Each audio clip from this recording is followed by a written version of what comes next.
Greetings. My name is David Johns, and I'm the Executive Director of the National Black Justice Coalition. I want to begin by thanking Reverend Sharpton, our sister Ebony Riley, and the team at the National Action Network for thinking it important enough to hold space to have a conversation about the double standard of justice. I'm super excited to moderate a conversation with some giants in the field who are working to ensure that all Black people have the opportunity to be free. And I'm just really excited for us to have a conversation.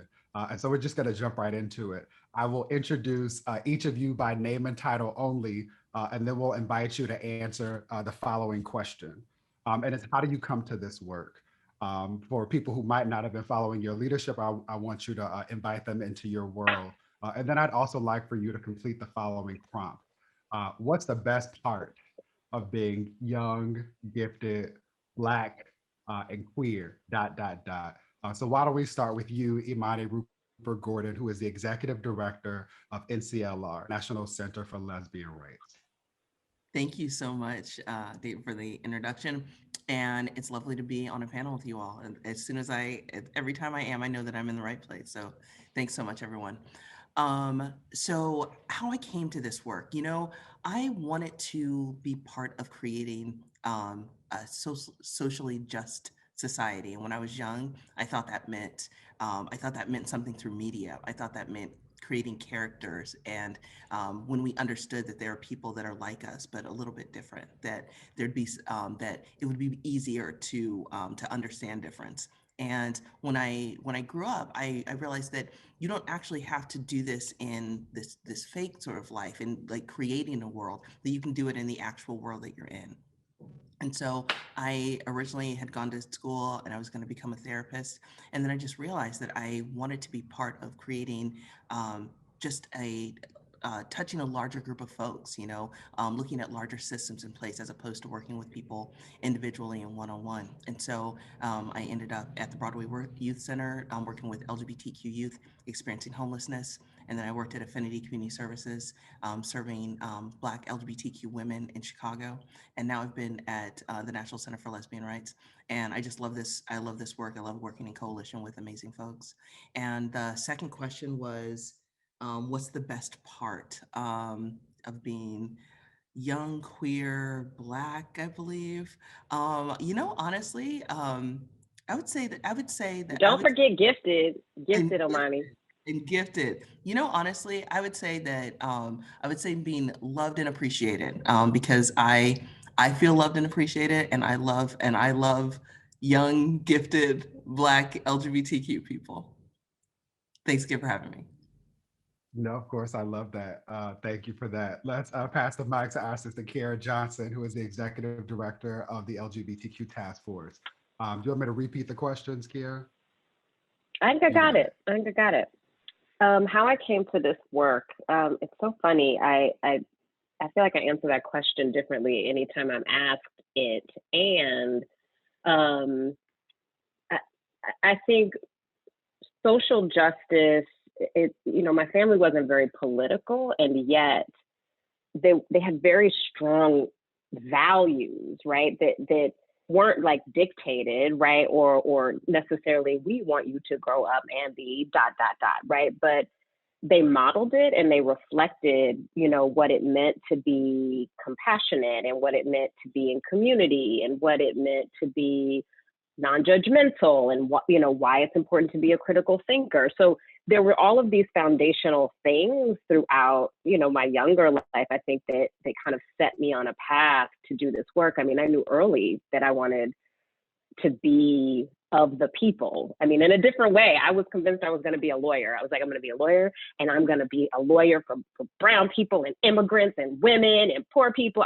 I knew it. I can see myself at 16 years old. Remember when you were 16, you wore like your first like suit jacket? Like I was like, oh yeah, like this is what I'm supposed to do. And then real life set in different ways. And actually my sister got pregnant, told me she was pregnant when she was 16. And I knew that my life was going to take a different turn. I wasn't going to be in law, but I wanted to be an activist. I wanted to be an advocate. I wanted to be an organizer. And so my first, paid position in this work was as the Maxine Waters Reproductive Freedom Fellow at what was then called Choice USA, is now Unite for Reproductive and Gender Equity. And then it was a very short road to the LGBTQ movement, right? It was really clear to me at 19 years old that women's rights and reproductive justice and LGBTQ liberation were built from the same soil, right? Our quest for bodily autonomy, self-determination, agency, the right to love who we love and build the families that make sense for us, right? Like it's like we were just two different trees, like in the same soil. I found myself volunteering and doing cross-movement organizing. And I got a position at the task force about 3 years ago as the deputy executive director, and have become the ED since then, about 2 months ago. And I'm exactly where I want to be. It's like every day I know that my work, my life and my work coalesce in such beautiful, like impactful, meaningful ways that bring me joy, challenges too, but definitely more joy, which is why I'm still here. So I'm in it to win it. And what's the best part of being young, gifted, Black, and queer? I have to say, especially now, it's like I've got a whole bunch, like I've got a community of those folks, right? Like as a young person, right, I felt really weird, right? Like I was like a super weirdo. Like I was like, I don't know if Black kid that listens to like Guns N' Roses, right? And then I'm like the only Black kid doing political organizing, and I'm also queer, but none of my Black friends are talking about being queer. Like, oh my God, I'd rather read in a book than go to the club. Most times, not all the time. As an artsy kid, I was a speech and debate kid, right? Like I love to have fun. I love to joke. I love to party, and I'm super cerebral and like just weird. And now I found a whole community of like Black, gifted, queer weirdos. Like there's a whole bunch of us, right? Like doing community work and doing advocacy work. And I guess now as a less young, I'll stay with young-ish.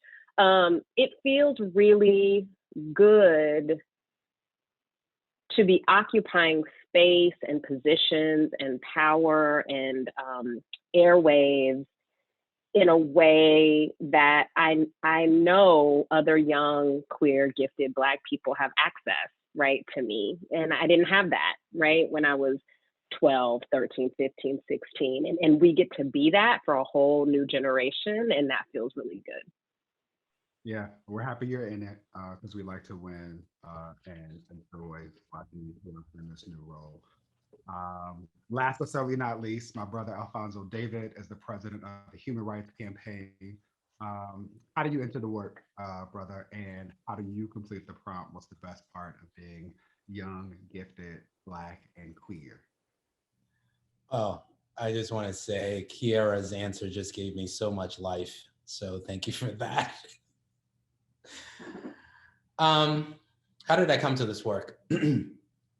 Like Kiara, I think I answer this question differently every time I'm asked this question, but it's all grounded in one seminal moment in my life where I went through a civil war in Liberia. I lived a very privileged life. My parents were in politics, and my father was arrested and my uncle was killed. And we were living under house arrest for several years. And the idea of becoming a surgeon and focusing on medicine evaporated very quickly as I confronted, what does democracy mean? And what does freedom mean? As a 10-year-old kid, when you lose your freedom, when you really lose your freedom, you start having those difficult conversations very early on when you may not even have the tools to really adequately evaluate what you're asking yourself. So for me, I knew at a very young age that I wanted to fight for the oppressed, and I wanted to fight for marginalized people.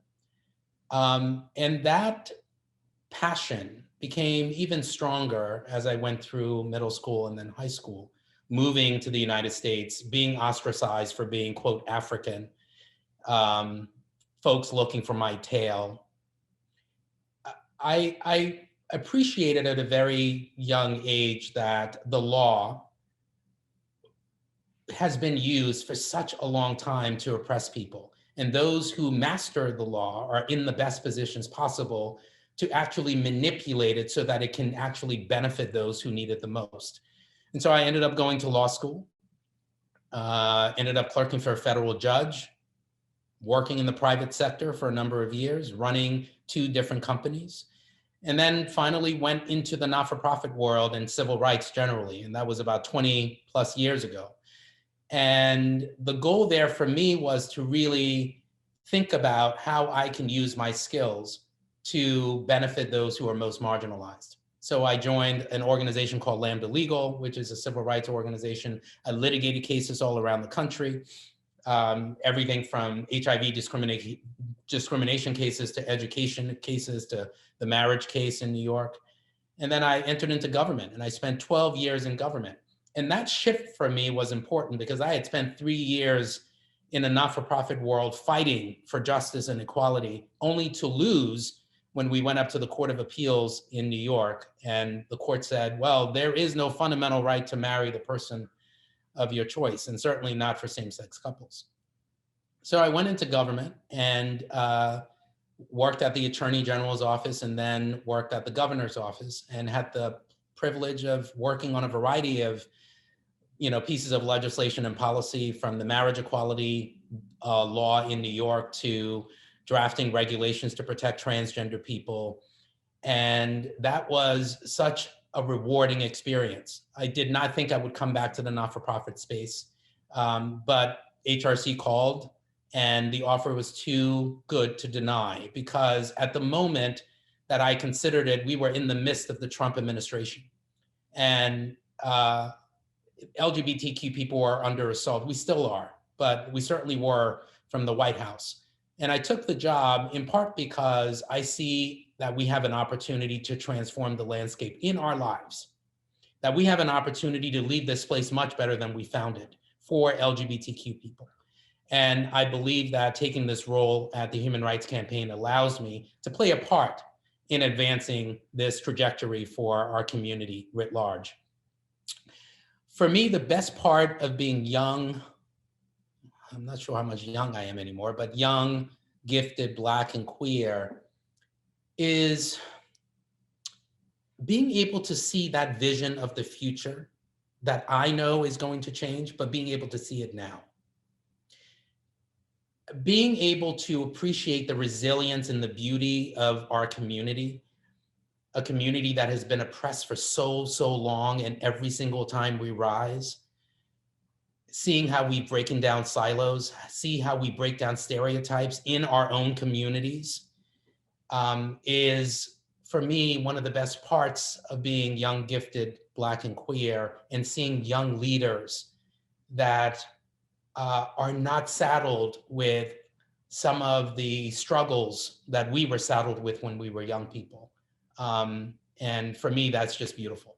It was important for me to ask you how you come to the work, because it is clear to me that there's still a whole lot of work for us to do within our community to remind folks that as long as there have been Black people, we have been beautifully and incredibly diverse. When you think about the challenges that exist, as well as the opportunities that exist, in particular at this moment in this movement for Black lives, and when you think about the leadership, the responsibilities that come with the leadership and the spaces that you occupy, what are the most important conversations that Black folks should be having? What are the most important actions that we should be taking so that each of us have and know the freedom that Brother Alfonso talked about now? Alfonso, why don't you start? I think the most important conversation that we need to have is twofold. One is about our humanity, and the second is about equity. When I say our humanity, is LGBTQ people have been stripped of our dignity for so long. We've seen it, we've seen hate indoctrinated into statutes. We've seen policies issued that seem to deny that we actually exist. But in our own communities, we've also seen our existence denied. We've seen people that we think are part of our community, our Black community, our brown community, that deny that we actually exist and that we contribute to society in the way that we do, that we're history makers, just like everybody else is. So I think one of the most important pieces of the conversation that we need to have is making sure that people see our humanity and afford us with the dignity that we deserve. The second part of that conversation for me is about equity. And we talk about equality all the time, and equality is important. But as we know, civil rights laws have existed in this country since the 1960s, and yet Black people still face discrimination. So we need to think about how we frame our quest for freedom, liberation through the lens of equity, not only as it relates to people that we're working with, but also people who are not working with. Because many people don't know how to have this conversation about equity and how we get to that place where we can actually achieve liberation. So we need to have the difficult conversations to get there. I think what we sometimes do is avoid those difficult conversations, those uncomfortable conversations. But I don't believe we actually get to a place that we call liberation without having them. And having them with our aunts, having them with our uncles, and having them with our opponents. We need to have those conversations with everyone so they see us, they see our humanity, and they afford us the dignity that we deserve. Yeah, I received that. Thank you for that. Kira, same question to you.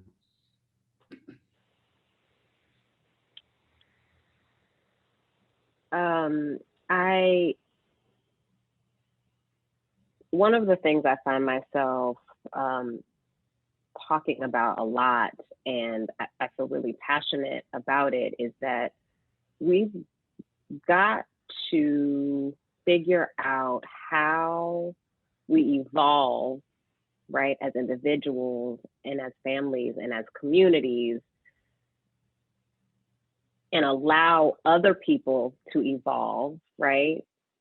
Hold them accountable while also continuing to hold them in community, right?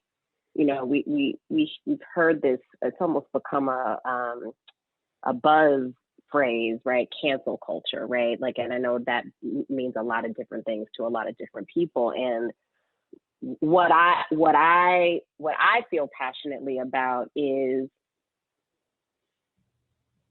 we all have a lot to learn, right? Where I am at 44 is very different than where I was at 16, which is very different than where I was at 22. And I hope it's very different than where I'll be at 57, right?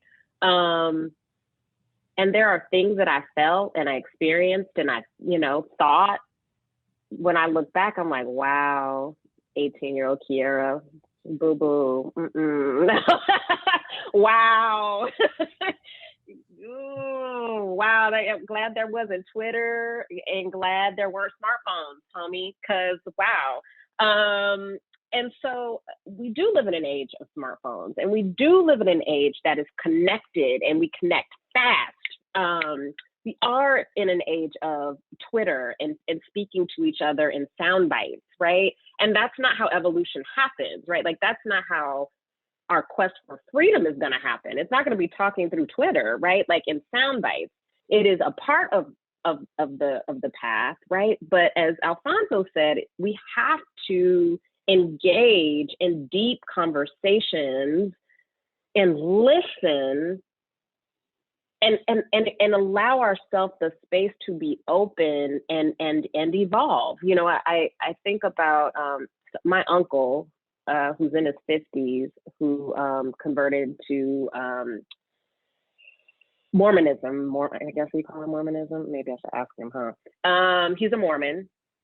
And my mom told me just a couple weeks ago, your uncle saw you talking about trans rights and why it's so important in the Black community. And she was like, Kiera, he was just like, I really learned a lot. I'm so proud of her. I learned so much. And I was like, like, what?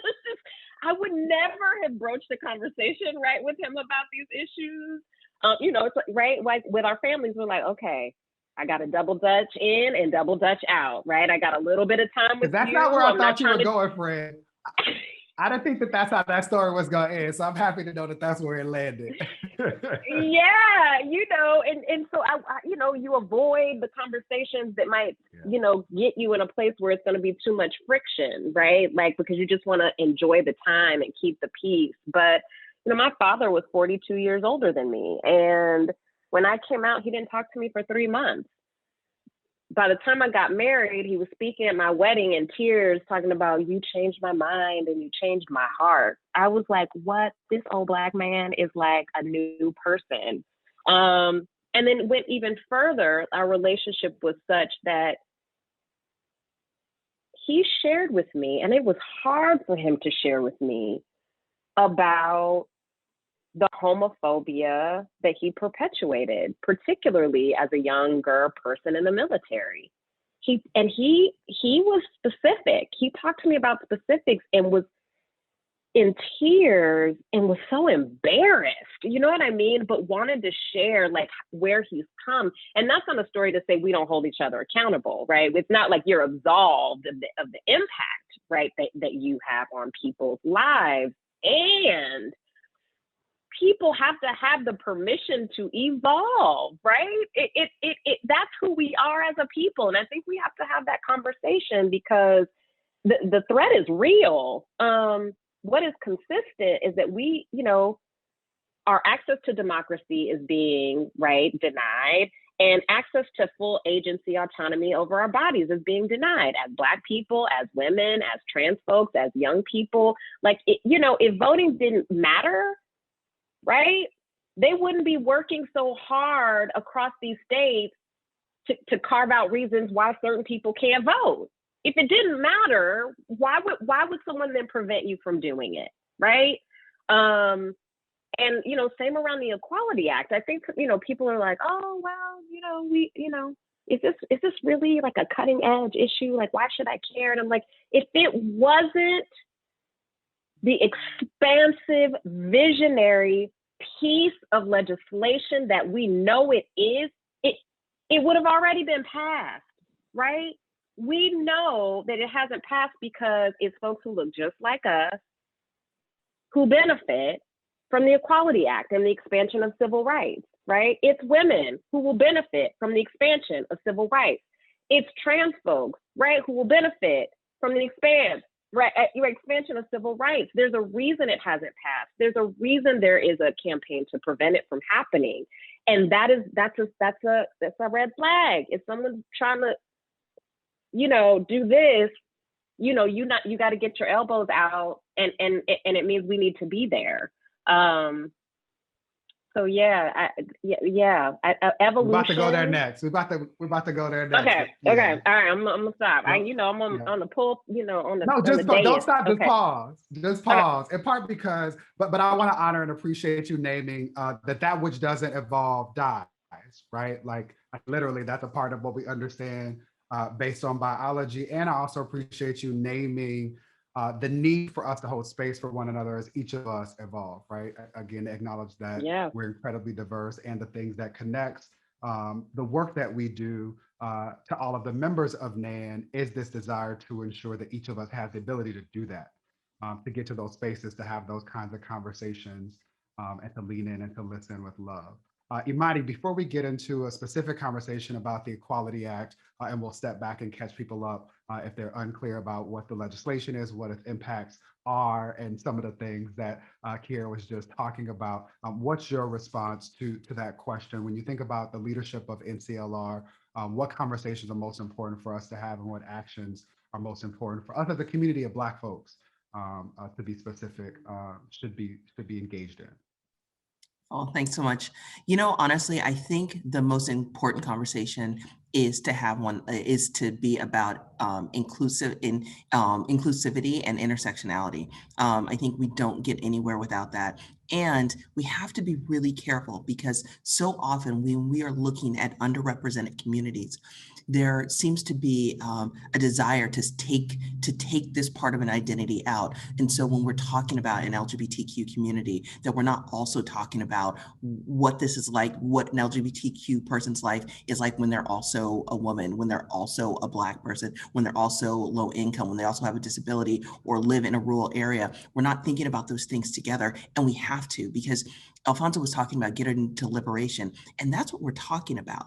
We want to get to liberation. This is a process. It's slow moving, but in order to get there, we have to make sure we bring all of us. And historically, our movements have not done a good job of bringing all of us. And that means that we have to have very difficult conversations about who is the most underrepresented within an already underrepresented community and lift everyone up. And that this is not oppression Olympics. And but what we need to do is when we are, if the most underrepresented is free, is liberated, then all of us will be. And we have to think about it like this. So often we start having these conversations where folks believe that racism doesn't exist in the LGBTQ community, and that is absolutely untrue. We know that I experienced just as much racism within the LGBTQ community as outside of it. I experienced misogyny within the LGBTQ community, and the thing is, this is not how these things work. Racism doesn't work just like, oh, if someone understands because they also have an underrepresented identity, then they're not going to be part of perpetuating another one. That's not how racism works. And we know that that's not how it works. And so, and putting these things on, and then just starting to believe that this is how things work, we know that that's not how any of this works. And so having conversations about how to be inclusive, how to serve the most underrepresented so that Black trans women are being lifted up, so that when we are getting to a place of equity, that everyone actually gets there. It doesn't work for us if it only works for the select few people that experience the most privilege in an underrepresented identity are getting to liberation. That is not what liberation is. And so we need to have these hard conversations, and we need to do our work better. Yeah, I've heard Reverend Sharpton preach a number of sermons talking about the work required to support the least of these. And that's what came to mind as I listened to you share that, Imani. Let's go back to the topic of how racism works and go right back to where you started, Kiara. I want to name that each of our organizations are part of a new coalition, the Freedom and Equality for All Coalition, that is designed with one goal, is to pass the Equality Act. There are nearly 100 countries, including Angola, who have laws that prevent discrimination based on sexual orientation, while more than half of Americans across the United States live in states that have a lack of comprehensive protections based on sexual identity, gender orientation, or expression. And so I want us to have a conversation about the Equality Act, what its implications are, and why it is that Black folk, in particular members of the National Action Network who care and who have cared for Black folks for quite some time, why they should prioritize advocating for passage of the Equality Act. Imani and Alfonso, why don't we start with you? And I'm doing that in specific acknowledgement of your executive leadership within the new coalition. I want to say thank you for that as well.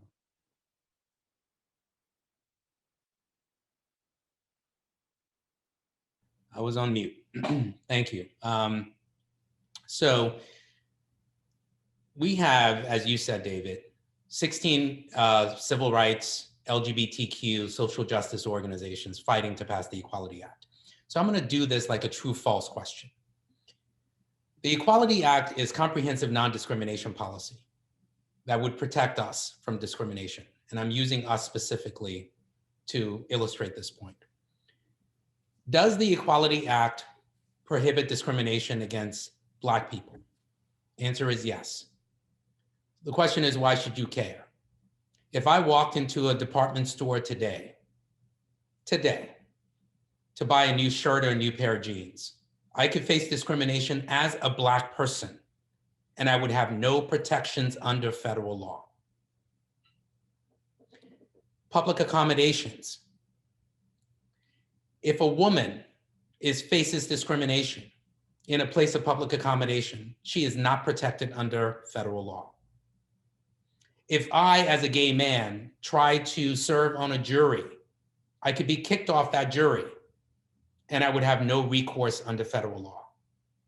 If I got into an Uber or into a Lyft, I could be thrown out for being LGBTQ and I would have no protections under federal law. So as Black people, we may not appreciate that we don't have the comprehensive protections that we do need. We need these protections under federal law. We do have some of these protections under state law, but they don't protect me.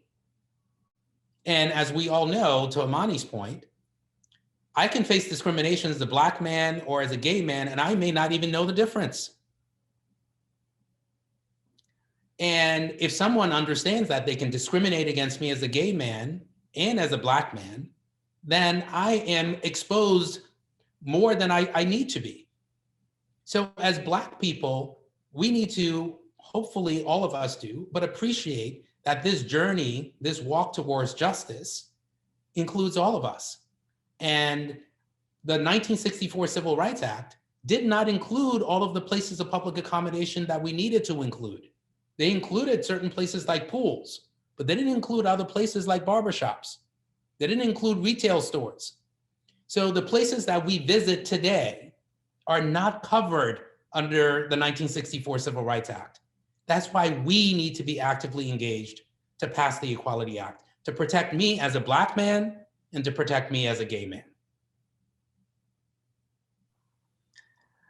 I think that was just so well said, Alfonso. You know, I will just add that I think that it's confusing because I think many folks believe that we already have these protections that we don't. And Alfonso made a really amazing point, and that is that we're not protected the way that we think that we are in a lot of ways. A lot of us have privilege in different places, and many of us live in states where we have protection, so we don't have to think about this in the same way.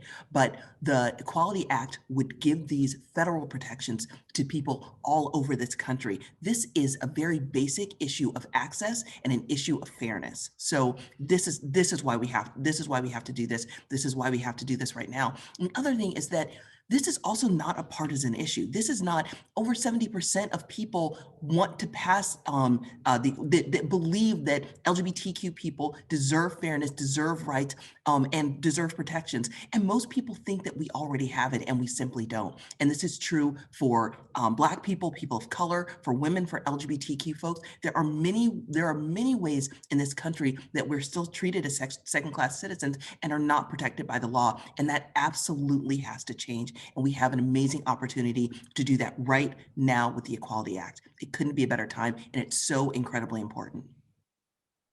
Yeah, of course. And I want to ensure that everyone is aware of the website, passtheequalityact.com. I want to acknowledge a name that legacy civil rights organizations, including the National Action Network, have publicly endorsed the Equality Act. The Equality Act has been successfully passed out of the House of Representatives in every Congress that it has been introduced in recently, and most recently with the unanimous support of the Congressional Black Caucus. And so we know that the biggest hurdle at present is passage in the Senate. And so before we move on in the conversation, what are the things people can do? What are the actions that we as a community should be taking to ensure that the Equality Act becomes law?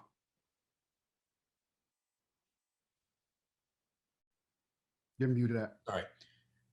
I would say people should go to the website, passtheequalityact.com, reach out to any of our respective organizations, the Task Force, Nclr, the Human Rights Campaign, National Black Justice Coalition, and volunteer.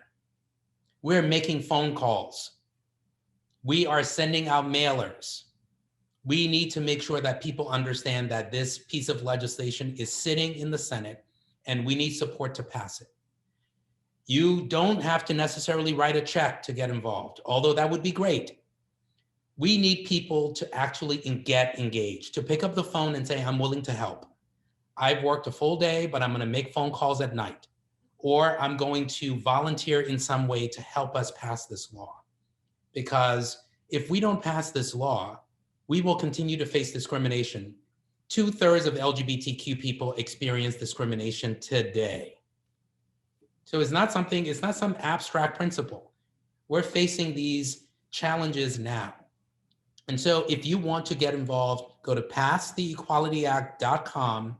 We will send you information. We will engage with you. We will help you figure out the infrastructure you need to engage, to volunteer, because we need your help. Now, do it now. Thank you. Do it now. Now. Let's stay in this space. Let's stay in this space a little bit. For those who might have missed it, the year thus far, 2021, has become a record year anti-trans legislation. There have been nearly 100 anti-trans bills introduced in this state legislative session, which far surpasses last year's record-setting number of 79. And in states like Arkansas, there have been 3 anti-trans pieces of legislation introduced within 1 week. And so let's stay in this space. And for people who just haven't been paying attention, what's happening? What are the implications of this legislation? And what should members of the National Action Network doing?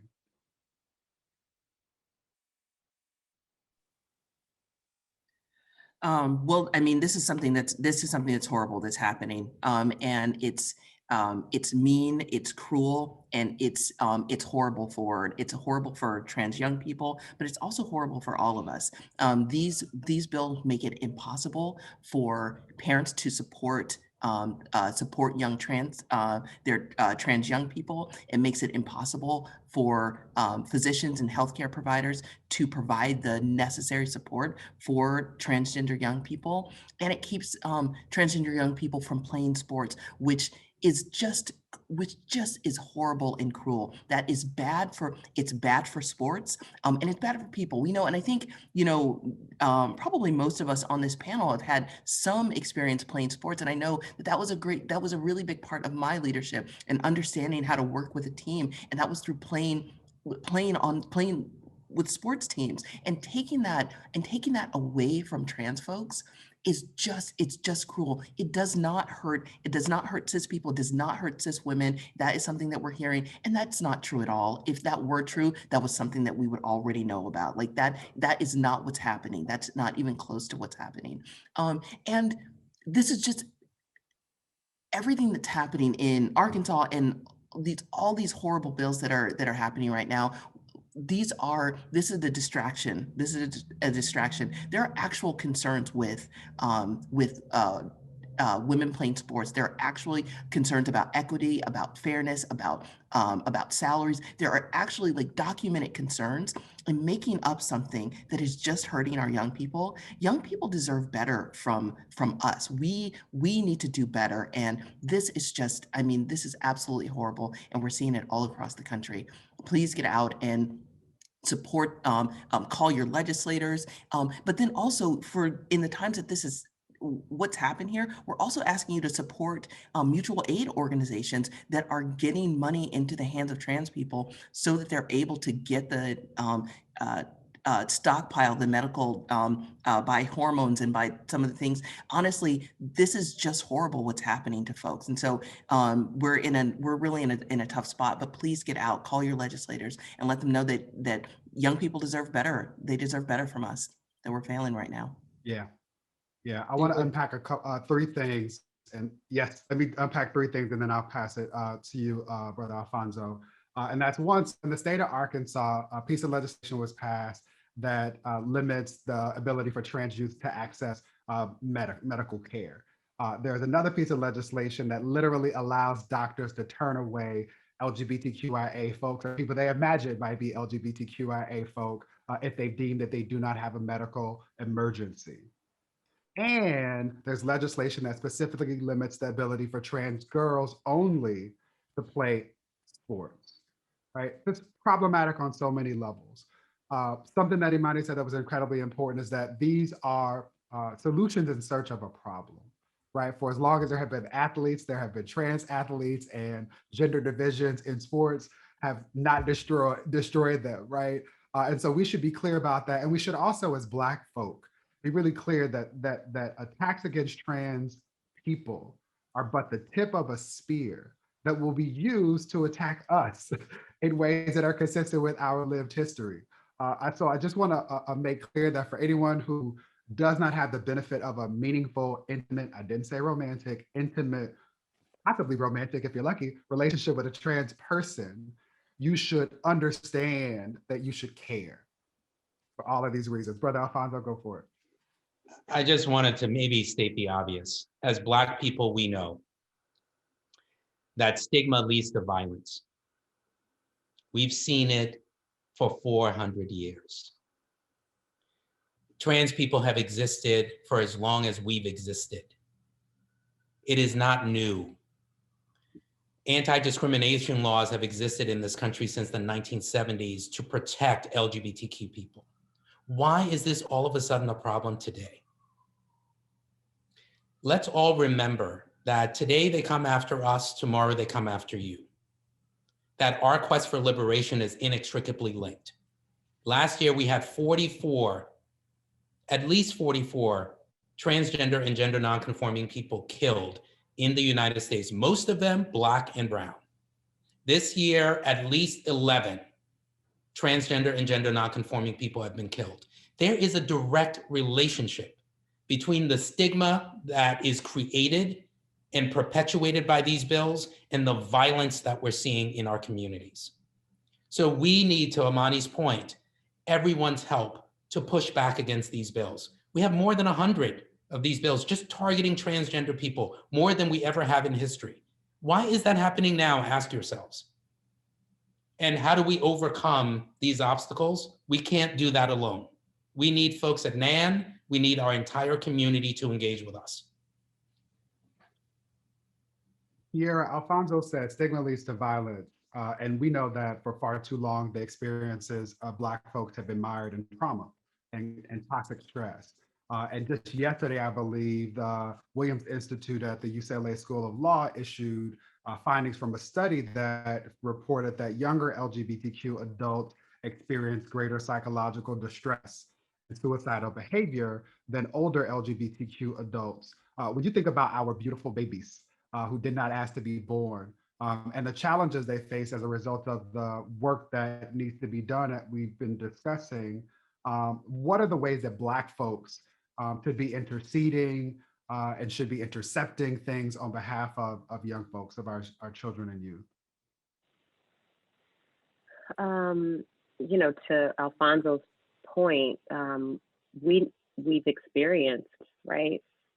We've experienced this in real ways related to race and also related to gender, right? I can't help but think about, you know, FloJo, right, and the Williams sisters, like, right?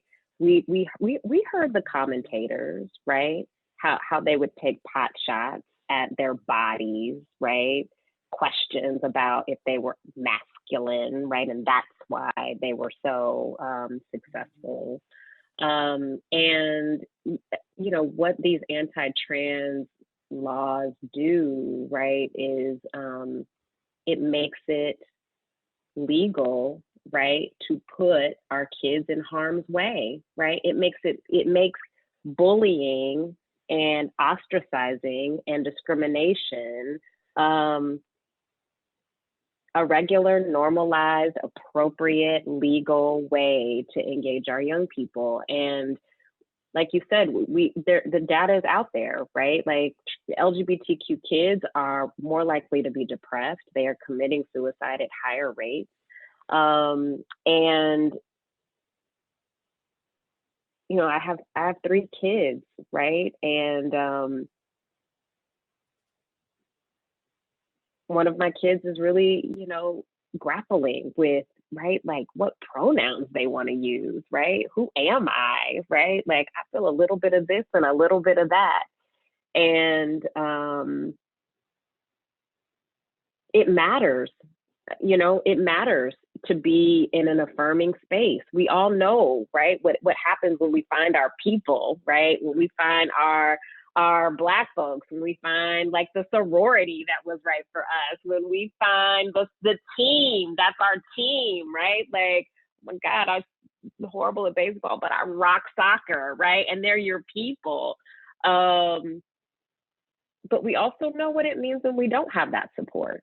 We also know what it means when we can't find the resources, when we hear, side conversations and the doctor doesn't want to touch you, or the teacher makes a comment that is about you and your community, and you don't know what to do with that. It breaks my heart. And like Amani said, our kids deserve better. We know what happens when children are treated with dignity and fairness and respect, right? We know what happens, right? They become superstars, right? It is life and death, right? It is the difference between walking through life with confidence and not, right? It's the difference between being, right, the president, the CEO, the ED of it, right, of an organization or a company, or feeling alone and threatened and unloved and unworthy. I don't know why. Like, why would that ever be our choice? And the reality is that as Black folks, no matter what other identity, oppressed identity you put with that, we are going to be disproportionately more affected by that discrimination. It's a sad and unfortunate tale, but it is true. So however you feel about queer people, if you love Black people, know that those Black queer people are going to be more likely, right, committing suicide, more likely to be profiled and put in jail, more likely to not find their pathway to thriving and success. Yeah. When our babies are loved and supported, they shatter records.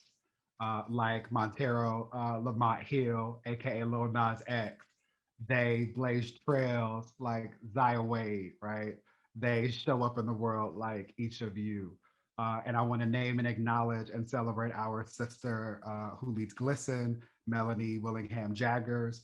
Their organization provides a lot of data to help make real exactly what Kiara just described.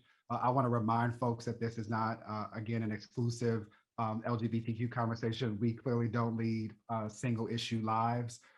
And so everybody should be aware that the suicide rates for Black children and youth, regardless of their sexual identity, gender orientation, or expression at present or in the future, have doubled in the last 2 decades. And so anyone who purports to care about Black folks, and in particular our Black babies, should care about their mental health and well-being. And so acknowledging that, Imani, for folks who might have listened to us have this conversation, who might have received the invitation to support the passage of the Equality Act or to push against anti-trans legislation. And for folks who might think like, that's not my lane, I'm gonna, I'll invest, I'll send a donation.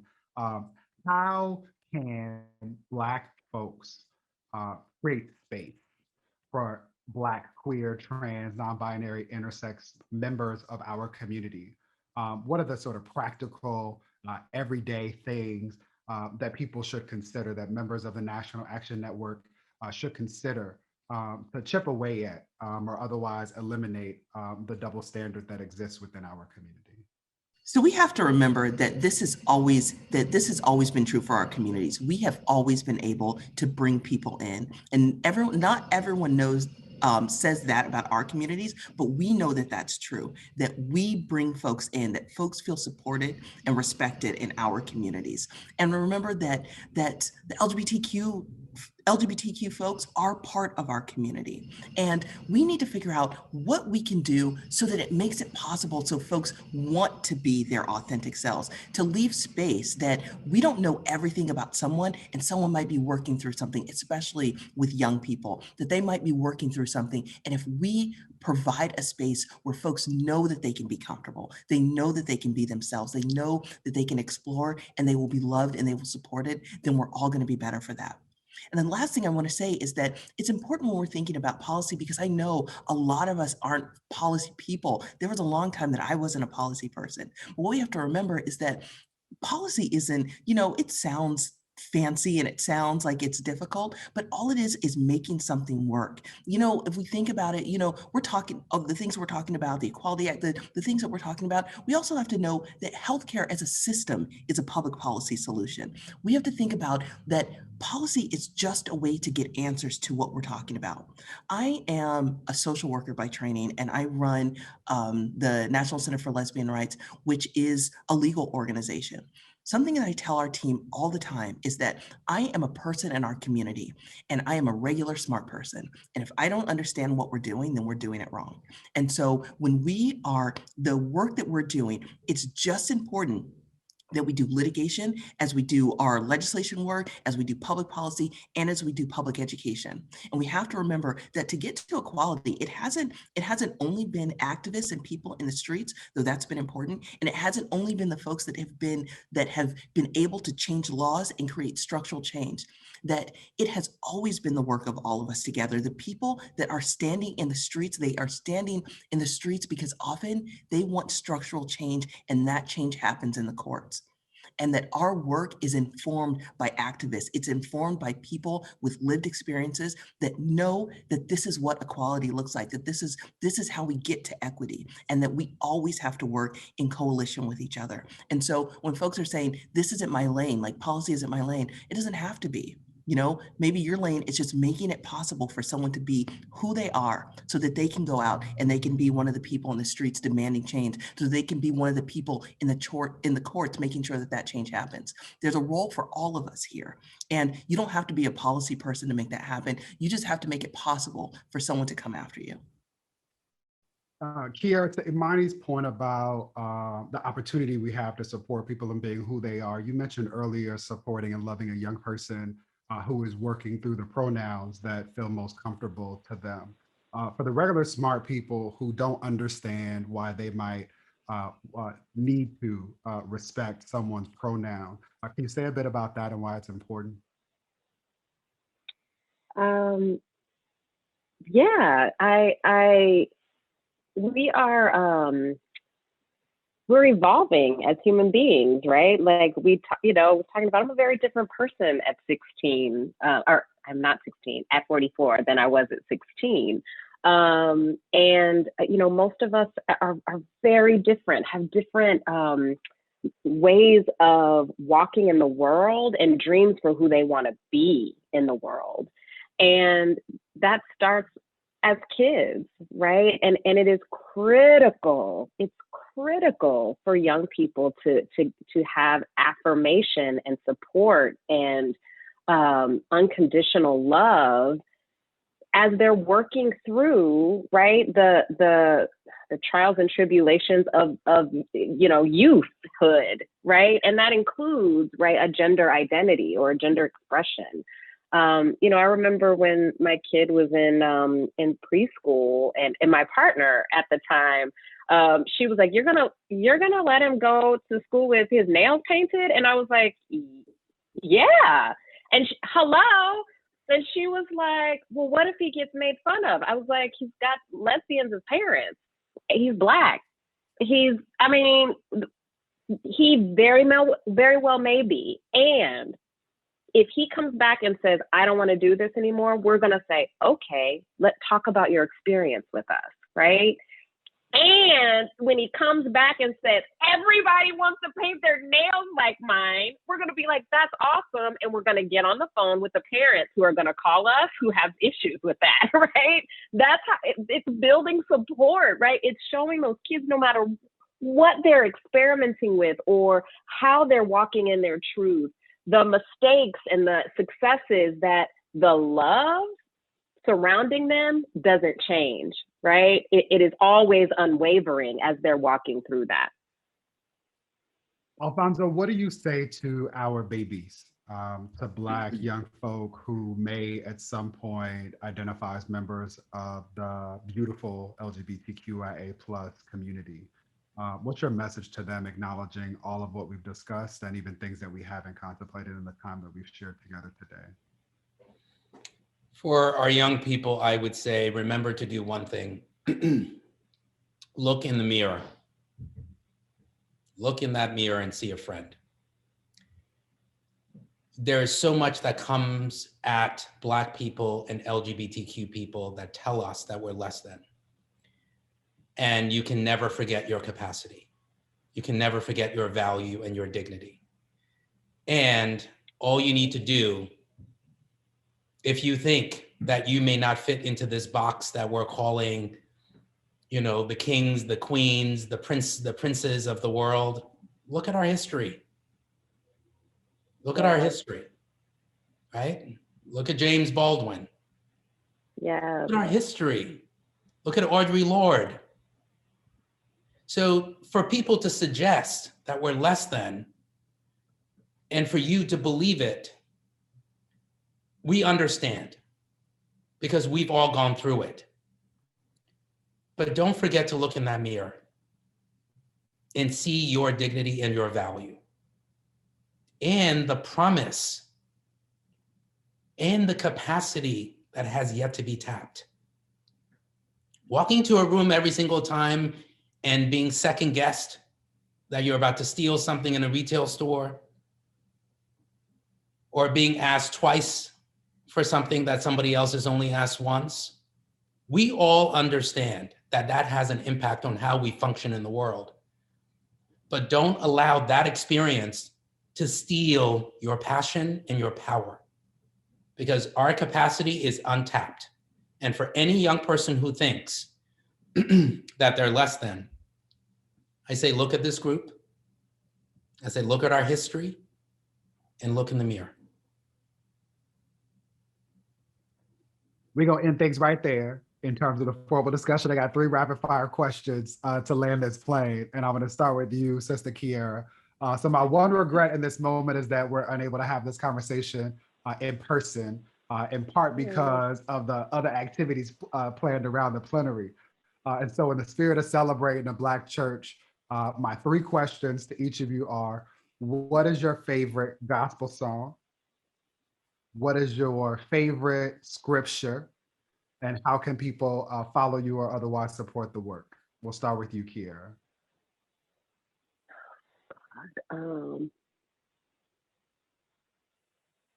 Oh my gosh, dang it! I'm a bad Southern Christian girl.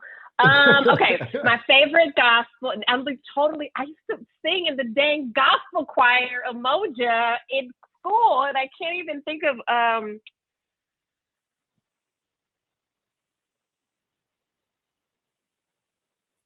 I don't know, but you know what? It's not a church song, but one of the songs that is my favorite, it takes me to church, is Summertime by now I can't, you put me on the spot like that. Summertime. Give me the name. I don't know, because I'm thinking Summertime in the LBC, and that's not a church song at all. No, dude. A change is gonna come. A change is gonna come? You know, That's a good song. Is that what you're talking about? No, but the name, the artist. No, saying that's a part of the song. Sam Cooke. Sam Cooke, thank you. I was like, y'all we about to end all Blackness right now. Anyway, Sam Cooke. You could name a song. Okay. So I know. Scripture. Summertime and a change gonna come, like that. And I sing those to my children before they go to sleep regularly. Scripture. Yeah, no. No scripture. How can people follow you? God. I feel like my family is. How can people follow you or support the work? You can follow me and talk about how bad of a Southern Christian girl I am. I went to Open Bible Christian School and everything, y'all. Recite all the names of the Bible back in the day. Anyway, but you can follow me on Twitter at Kiera DC, the Task Force, at the Task Force on Twitter as well. Our website is thetaskforce.org. You can find us on Facebook. I will even welcome you talking about me and giving me really cool scriptures that I can remember for the future. Kiera Johnson, thank you, Freya. Appreciate your leadership. Imani, same questions to you. Song, scripture, how can people follow and support the work? I'm not a religious person.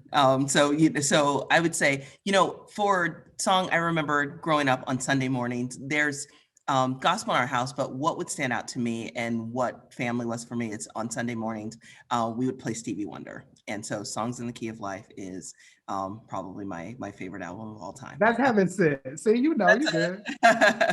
But I want to keep this honest. And you can find out more about us at nclrights.org. You can find out more about what NCLR is doing. My Twitter is Imani RG, or you can find NCLR on Twitter as well, Instagram, Facebook as well. Thank you so much, everyone, for having me. It was a pleasure to be here with all of you.